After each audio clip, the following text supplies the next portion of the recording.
His blessed persuasion, the Spirit brings in.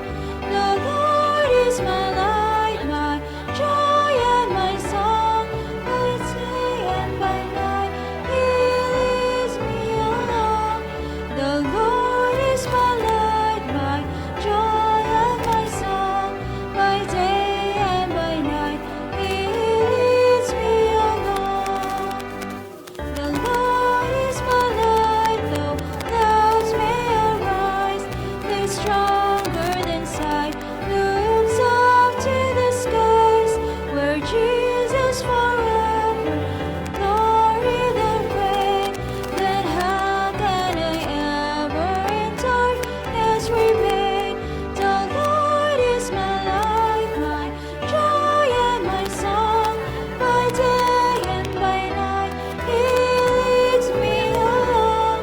The Lord is my light, my joy and my song.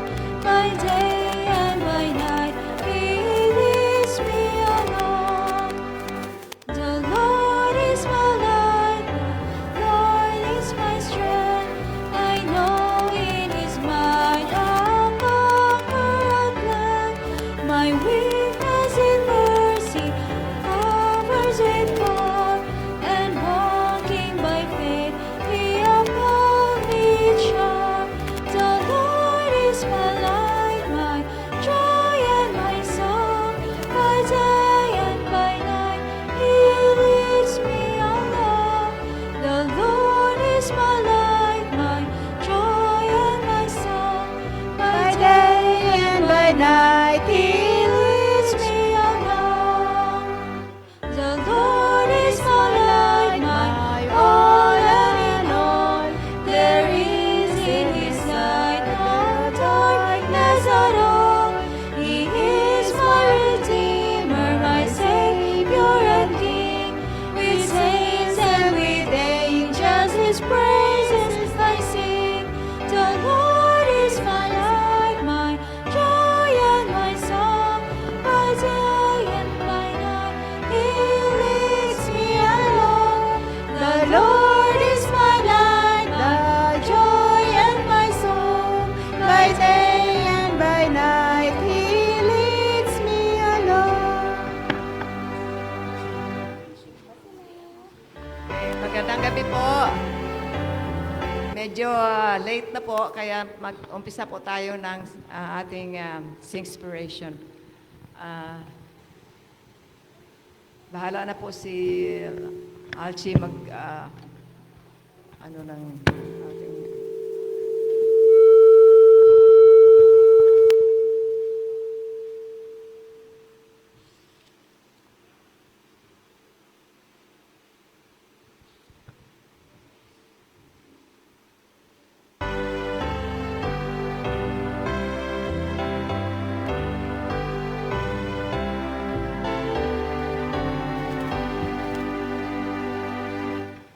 Tis so sweet to trust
following song, let's sing, "Oh, Safe to the Rock." Let's all stand.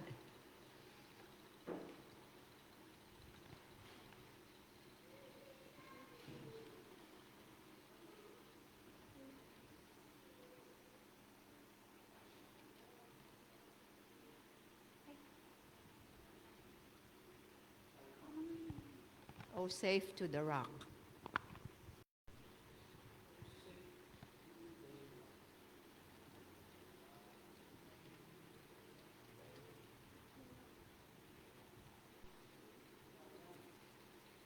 Wala. "Oh, safe to the rock that is on-" Wala yan? Okay, let's...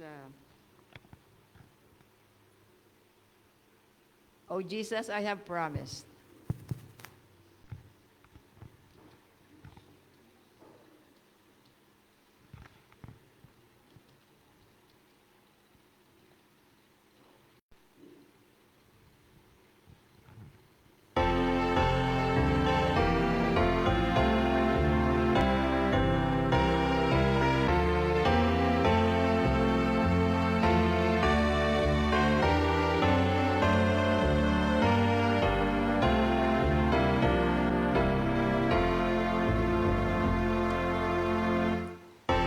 Jesus, I have promised to serve thee to the end. Be thou forever near me, my master and my friend. I shall not fear battle if thou art by my side. Nor wander from the battle if thou wilt be my guide. Oh, let me feel thee near me, the world is ever near. I see the sights that dazzle, the tempting sounds I hear. My foes are ever near me, around me and within. But Jesus, draw thou nearer and shield my soul from sin. Oh, Jesus, thou hast promised to all who follow thee, that where thou art in glory, there shall thy servant be. And Jesus, I have promised to serve thee to the end. Oh, give me grace to follow my master and my friend.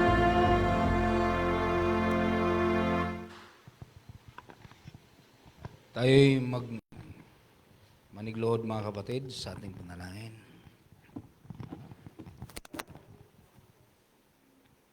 Ama naming Diyos, nandyan ka sa mga langit. Maraming salamat, Panginoon, sa inyong pag-ingat sa aming buhay sa buong isang linggo. Salamat po sa mga oras, minuto na inyong pinagkalob sa amin na patnubay na kami ay inyong niligtas sa lahat ng uri ng kapahamakan. Ngayong gabi, kami po ay humihiling patuloy sa inyo na inyo pong buksan ang aming isipan at puso upang aming malasap ang mga mensahe nang galing sa inyo na inyong ginamit si Evangelist Julan Villanueva na siya ang magbulay-bulay sa mga salita nang galing sa inyo upang kami ay makikinig at aming maisakabuhayan. Pagpalain po na ang aming pakikinig ngayong gabi ay aming lahat maintindihan ang inyong mga instruction at mga alituntunin. Salamat sa inyong pagsama sa amin. Salamat sa patuloy niyong proteksyon at paglago ng aming panampalataya. lahat ng aming hinihiling ay aming sinampalatayanan na aming tanggapin at ayon sa inyong kalooban sa pangalan ni Jesus. Amen.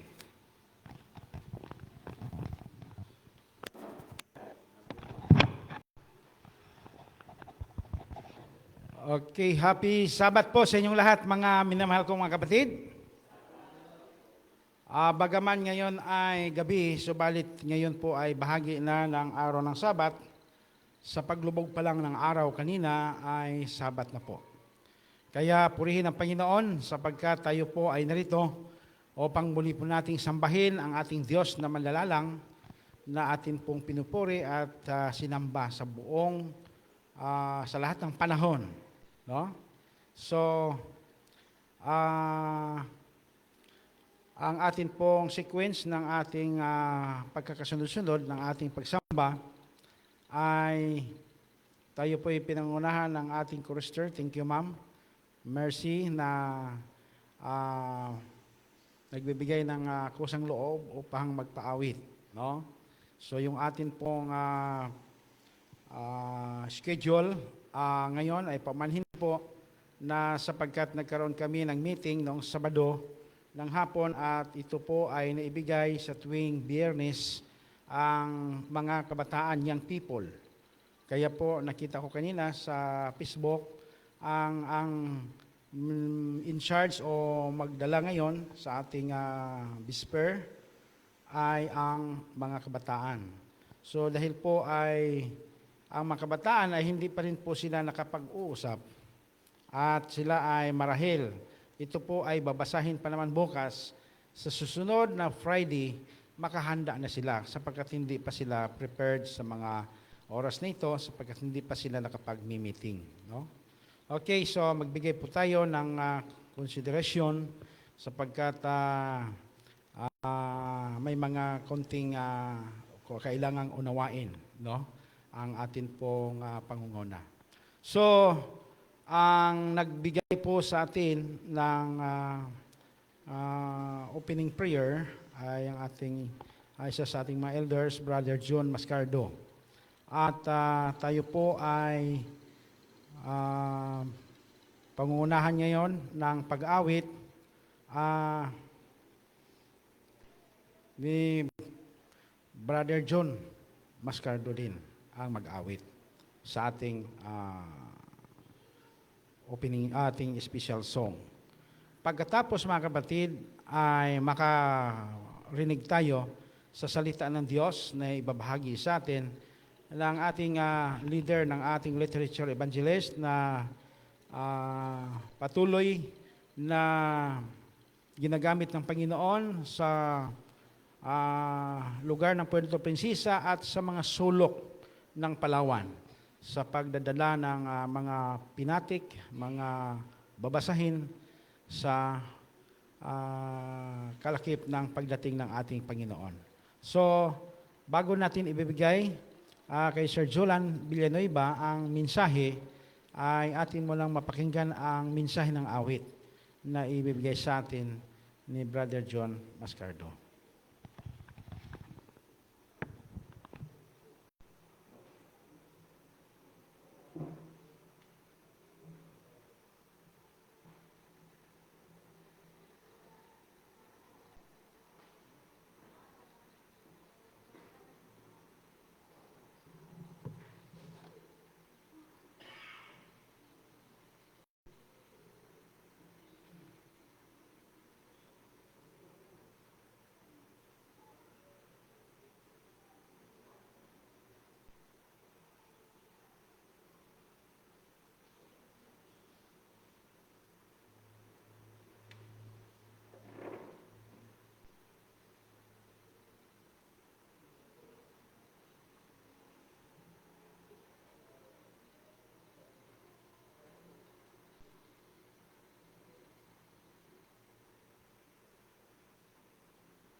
Narito ako, Panginoon,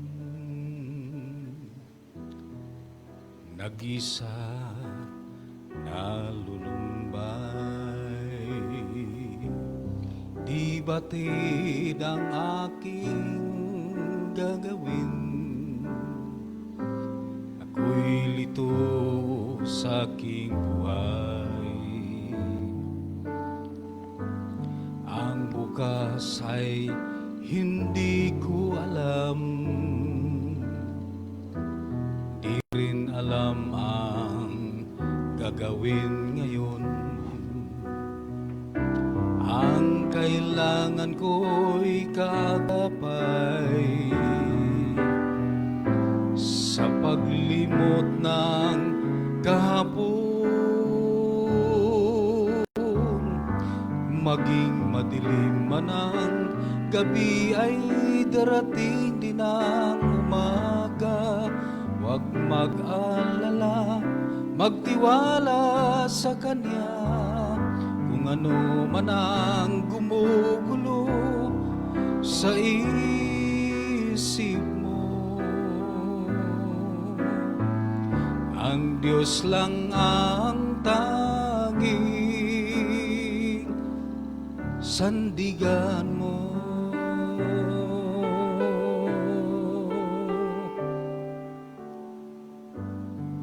Kaibigan ko, huwag malumbay, kahit ika'y nag-isa.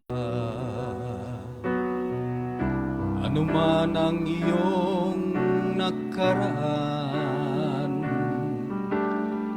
huwag na itong isipin pa. Ang bukas ay hindi mo alam, ngunit di ka dapat mangangamba. Di Kanya pababayaan, ialay ang lahat sa Kanya. Maging madilim man ang gabi, ay darating din ang umaga. Huwag mag-alala, magtiwala sa Kanya. Kung ano man ang gumugulo sa isip mo, ang Diyos lang ang tanging sandigan mo. Maging madilim man ang gabi, ay darating din ang umaga. Huwag mag-alala, magtiwala sa Kanya. Kung ano man ang gumugulo sa isip mo, ang Diyos lang ang tanging, ang Diyos lang ang tanging, ang Diyos lang ang tanging sandigan mo.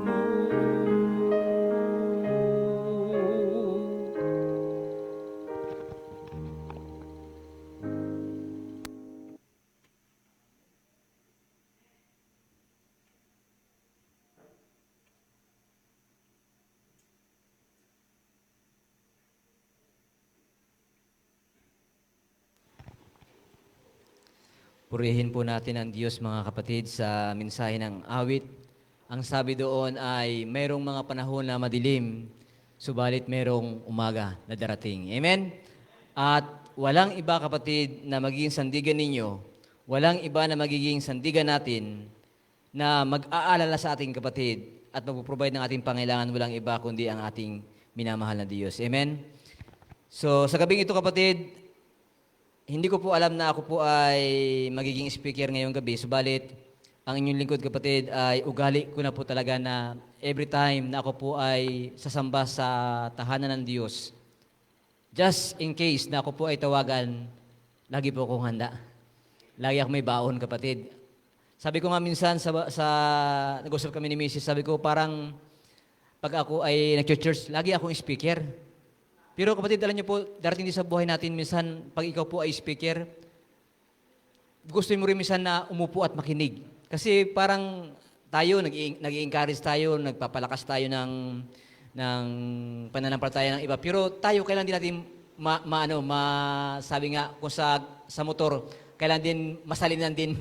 O hindi lang tayo puro lang bigay, kailan din natin tumanggap.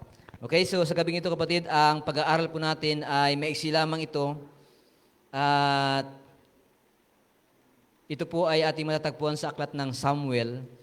And one of my favorite, kapatid, na mga karakter sa Biblia na talagang, sabi nga, dumanas ng mga kahirapan, dumanas ng mga maraming pagsubok, nagkasala, no? And yet, naging pinakamalapit sa puso ng Diyos. Walang iba kundi si David. Okay? So, ang title, kapatid, ng ating pag-aaral ay ito po, The Benefits of Being a Good Friends. Mayroon bang benepisyo, kapatid, yung pagiging mabuting kaibigan? Yan po yung ating pag-aaral ngayong gabi. So tayo po ay yumuko sa isang panalangin.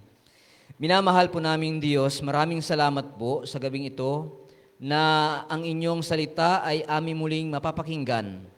At tulungan kami, Panginoon, na amin pong maunawaan ito at maging bahagi ito ng buhay namin. Magpatatag ito ng aming pananampalataya habang kami po ay nag-aantay sa inyo pong malapit na pagbabalik. Sa pangalan ni Jesus, Amen. So, hindi ko po alam, mga kapatid, kung ilan sa inyo ang kilala si Mephibosheth. Pamilyar ba tayo, kapatid, kay Mephibosheth? Actually, hindi siya masyadong naririnig. Pero kapatid, alam niyo po, marami tayong lesson na pwedeng matutunan sa buhay ni Mephibosheth. No? So, alam natin, kapatid, no, sa istorya, no, nung si David, kapatid, ay lingkod ni Saul, no, ay naging mabuting lingkod itong si David. At alam natin yung istorya, mga kapatid, no, na nung panahon na si Goliath ay naghamon, no, hinhamon niya yung Israel, yung pinakamatapang at pinakamahusay na sundalo ng Israel ay ilaban sa kanya sa isang usapan na kapag natalo ng Israel si Goliath, magiging alipin ng Israel ang Palestine, no, ang mga Pilistino. Pero pag natalo ni Goliath ang sundalo ng Israel ay magiging alipin naman ng Israel. So kapatid, alam natin ang istorya, nanalo si David, no? At nung siya ay manalo, kapatid, no, ay nakatakda sa kanya na siya po ay buhusan ng langis ng propeta.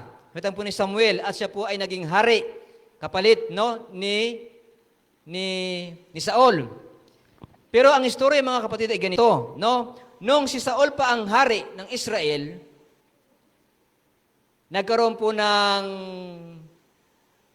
rivalry between David and Saul, no? Na ano pat ang sabi doon pati sa istorya, sa kwento, no? Dito sa first chapter, sa unang mga chapter, bago yung chapter 9 ng 2 Samuel, ay pinag-initan si David. Na ano pat, kapatid, no? Ang buhay ni David ay araw-araw ay nalalagay sa alanganin. Subalit mayroong anak si Saul na very close sa kanya. Sino yon? Si Jonathan.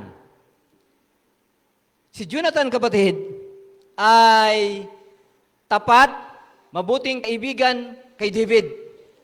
Siya yung gumagawa, kapatid, ng paraan, bagamat tatay niya ang gustong manakit at gustong pumatay kay David, kapatid, no?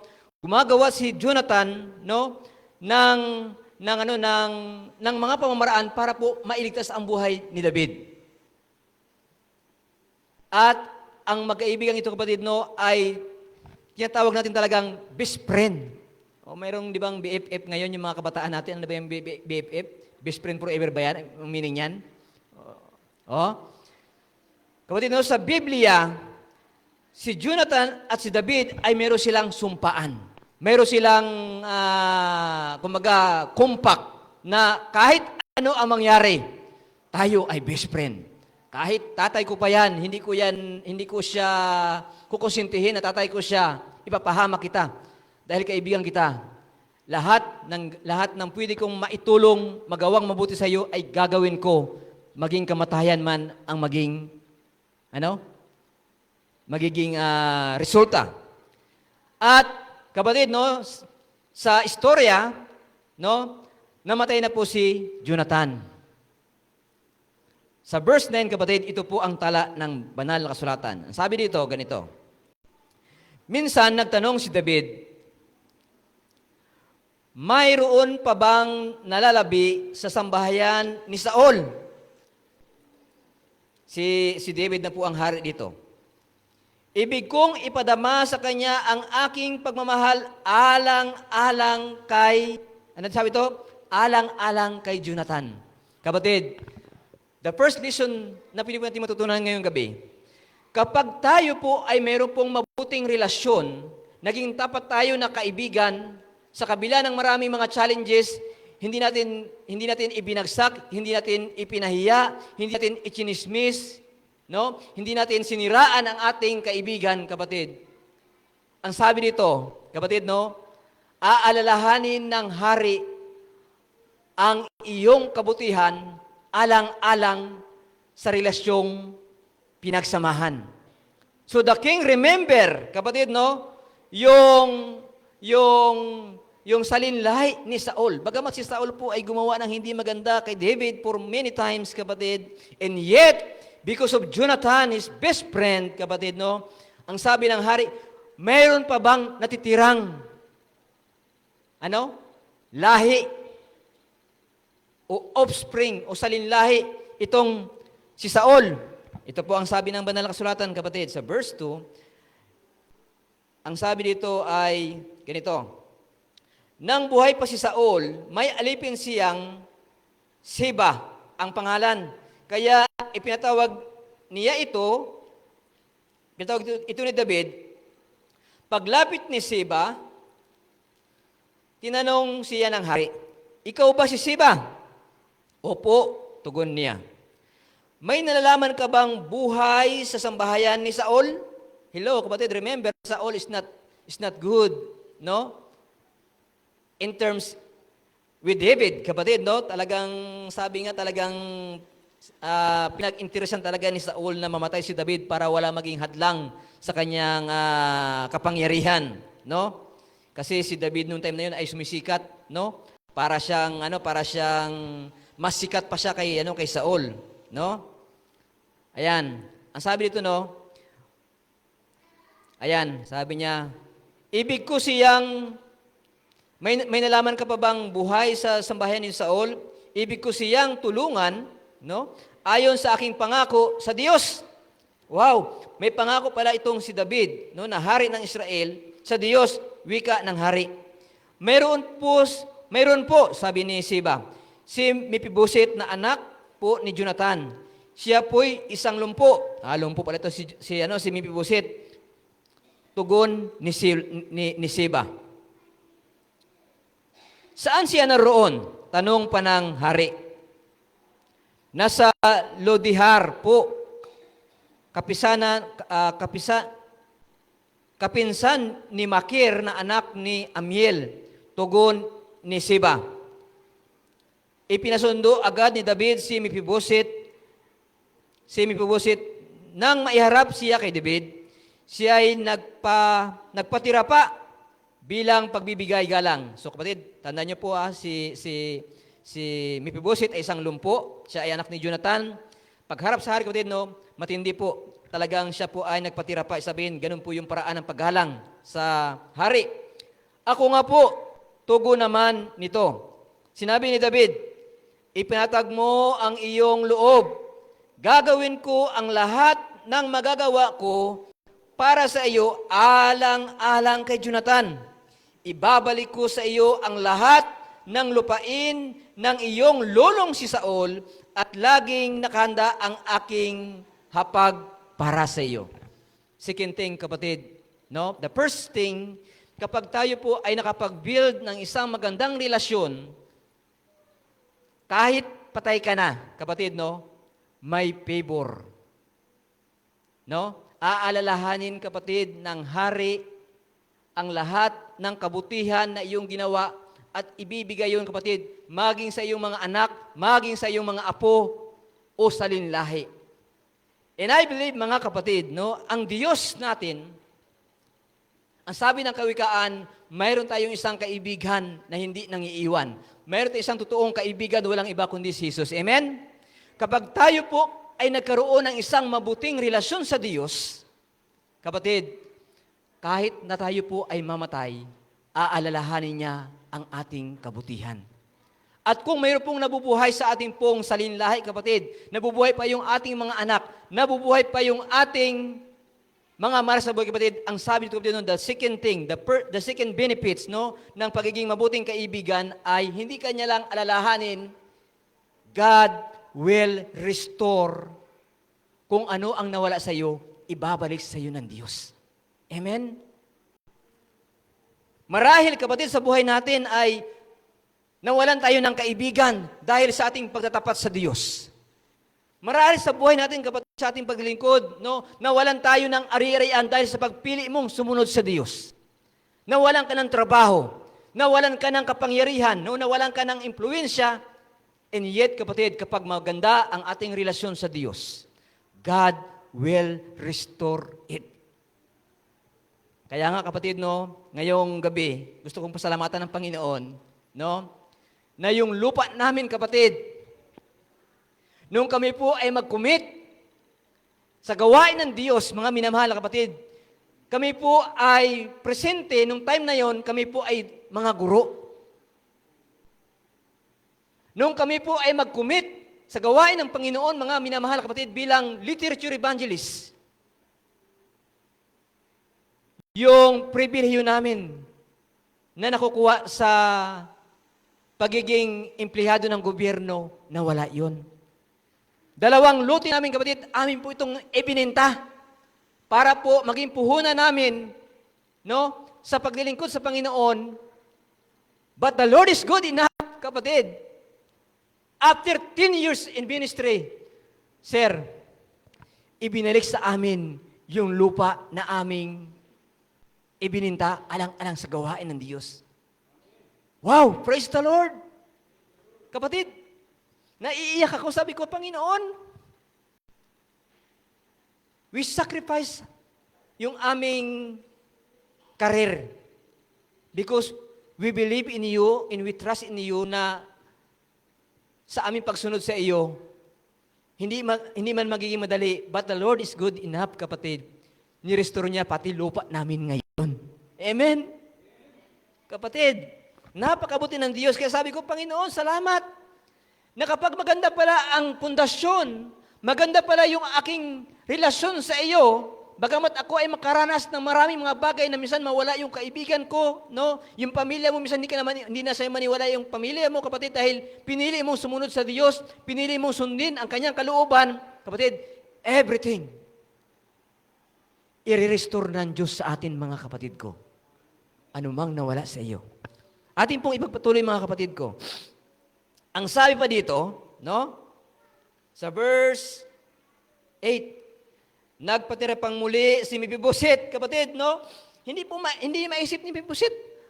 Hindi niya maisip na gagawin sa kanya ng hari ito, no? Nagpatira pang muli si Mephibosheth at ang wika, sino po ako para pag-ukulan ninyo ng pansin? Ako'y isang hamak. Hello, kapatid. Kapag tayo ay naging matapat sa Diyos, kapag tayo ay naging mabuting tao sa harap ng Diyos, kapatid, sasabihin ko po sa inyo ngayong gabi, no? Kapatid, sasabihin ninyo sa Panginoon, Panginoon, sino ako? Hindi naman ako magaling. Hindi naman ako mahusay. No? For second time, kapatid, nung nagpatira pang muli, tanda ng pag-recognize ni Mephibosheth sa hari na siya ay hindi karapat-dapat. Sino ako? Ako isang hamak. Pero minsan tayo, mga tao, kapatid, minsan aapila tayo sa Diyos.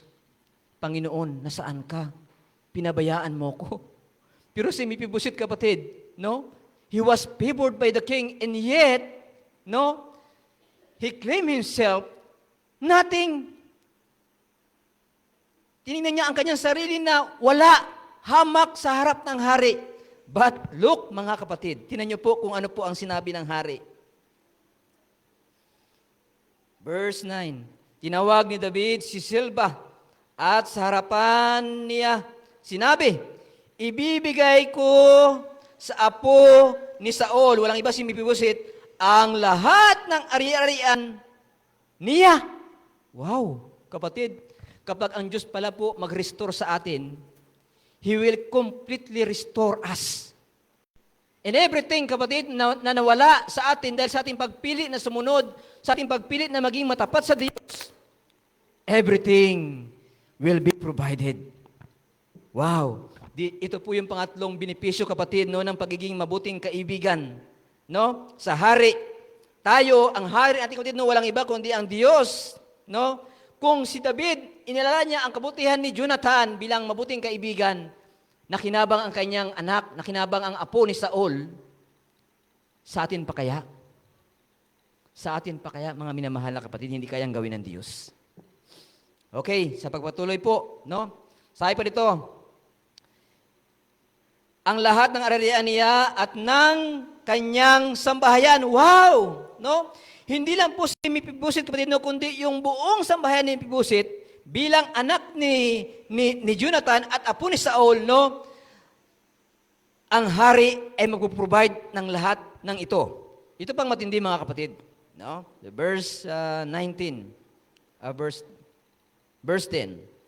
Kayo ng inyong mga anak, kapatid, no, iniutosan ng hari si Silba. Sabi niya, kayo ng inyong mga anak at mga alipin ang magbubungkal ng kanyang lupain. Wow, grabe, kapatid.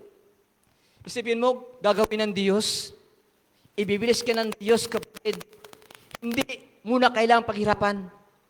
Gagamitin niya po ang ibang tao para yung pangangailangan natin, kapatid, yung pangangailangan mo, ibibigay sa iyo ng Diyos. Kaya, napakabuti, mga kapatid, at napakainam. Tayo bilang mga anak ng Diyos, mag-invest tayo, kapatid, ng mabuting relasyon sa hari. Walang iba kundi sa Diyos. And God will remember, no? God will remember you. God will provide for you. God will restore you. Ano pa? Ito po ang bili ng hari, no? Magbubungkal ng kanyang lupain. Aalagaan ninyong mabuti upang mag-ani ng sagana at magkaroon ng sapat na pagkain ang sambahayan ng inyong Panginoon. Ngunit, oy, grabe, kapatid. Oh, highly favored ito.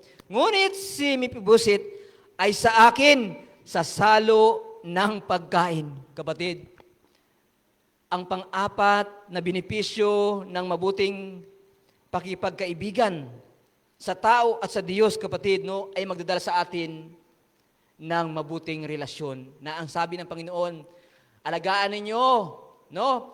Pagyamanin ninyo, bungkalin ninyo ang kanyang lupain para hindi maubusan ng pagkain ang hari. No? Pero si Mephibosheth, kapatid, no? Meron po siyang special. Basta si Mephibosheth, lagi ko siyang kasama. Lagi ko siyang kasalo. The same thing, mga kapatid, kapag tayo po ay merong mabuting, no, ugnayan sa Diyos. Kapatid, hindi lang po ipoprovide ng Diyos. Hindi lang po i-restore ng Diyos yung mga nawala sa atin, kundi gusto ng Diyos, lagi niya tayong kasama. Amen? Gusto ba natin yung mga kapatid?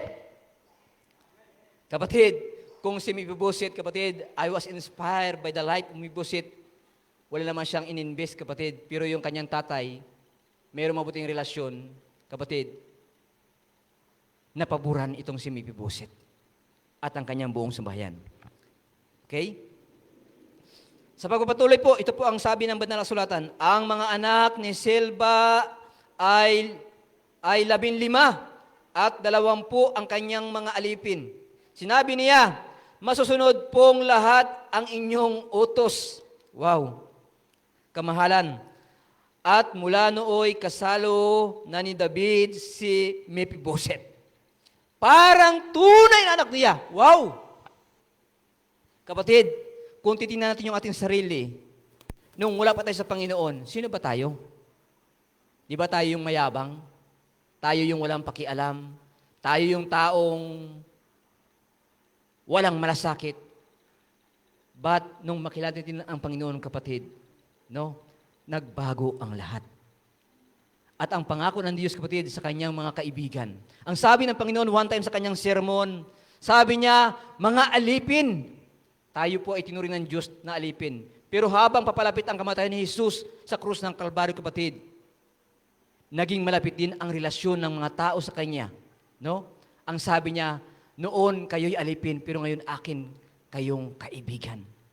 Ang ang mga plano ng hari ay pinapaalam, hindi pinapaalam sa alipin, pero dahil kayo ngayon ay kaibigan na, kapatid, mas malapit na ang ating ugnayan sa Diyos. Kaya ngayong gabi, mga kapatid ko, no? Ito po ang lesson sa atin ngayong lahat. Ipapatuloy ko po yung pagbasa. Si Mephibosheth ay may bata pang anak na lalaki na ang ngalay Mika. Mula nga noon, ang buong sambahayan ni Silba ay naglingkod kay Mephibosheth. Nakita niyo, kapatid? No? Kahit yung mga taong, kapatid, hindi natin kilala, hindi natin nagawa ng mabuti, because of our good relationship to God, no? Yung ating sambahayan, kapatid, ay makikinabang ng pagpapala ng Diyos. Wow! Napakabuti nito, mga kapatid ko. No? Sabi pa, kaya siya, bagaman lumpo, grabe, bagamat lumpo, ay doon tumira sa Jerusalem kasama ng hari. Kapatid, sabihin ko po sa inyo, kahit tayo ay may kapansanan, literal, physical, kapatid, kapag nagkaroon tayo ng mabuting ugnayan sa Diyos, mga kapatid ko, ang sabi dito, tayo ay titira sa bahay ng hari. And for now, sa atin mga kapatid ko, walang ibang ipinangako ang Diyos sa lahat na sa Kanya ay magtatapat at magiging mabuting kaibigan sa Kanya. Ang New Jerusalem, ang Kanyang kahariang inihanda sa langit, yun, kapatid, ang Kanyang ibibigay sa inyo at sa akin. Amen? Kaya kapatid, sa gabing ito, alalahanin natin, yung 4 na benepisyo ng mabuting relasyon. It applies to your family, it applies to us, kapatid, sa ating mga kapwa, kapag mabuti ang ating relasyon sa ating kapwa, kapatid. Kung ginawa ng hari kay Mephibosheth, hindi siya kilala. And yet, mga kapatid, because of Jonathan, and because of you, and because of me, kapatid, kapag mabuti po ang ating relasyon sa Diyos, sa hari ng mga hari, God will remember our children. God will provide for our children. Number 3, God will restore everything that lost in us. Lahat ng nawala sa iyo, ibibalik ng Panginoon. And the last but not the least, kapatid, nanaisin ng hari, nanaisin ng Diyos na ikaw ay kasama niya, kasalo niya palagi. Happy Sabbath and God bless us all, mga kapatid ko.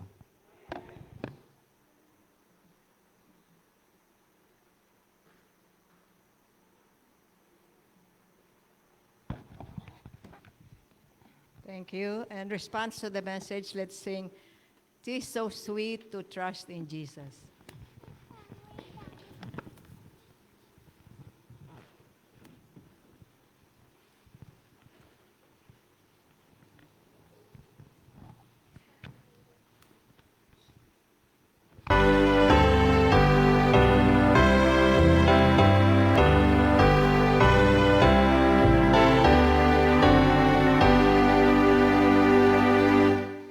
It's so sweet to trust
O Panginoon Diyos, anong tamis na kami po ay magkaroon po ng isang mabuting relasyon, tapat at banal na relasyon sa inyo. Panginoon Diyos, hindi biro ang pagsunod sa inyo. Maraming mga challenge. Minsan sa aming pamilya, minsan mawalan kami ng kaibigan, minsan siraan kami dahil sa aming paglilingkod sa inyo. And yet, Panginoon, mayroon kayong pangako. Kapag kami po ay naging mabuting kaibigan sa inyo, katulad ni Mephibosheth na anak ni Jonathan, Panginoon Diyos, ipoprovide ninyo ang lahat ng aming pangangailangan.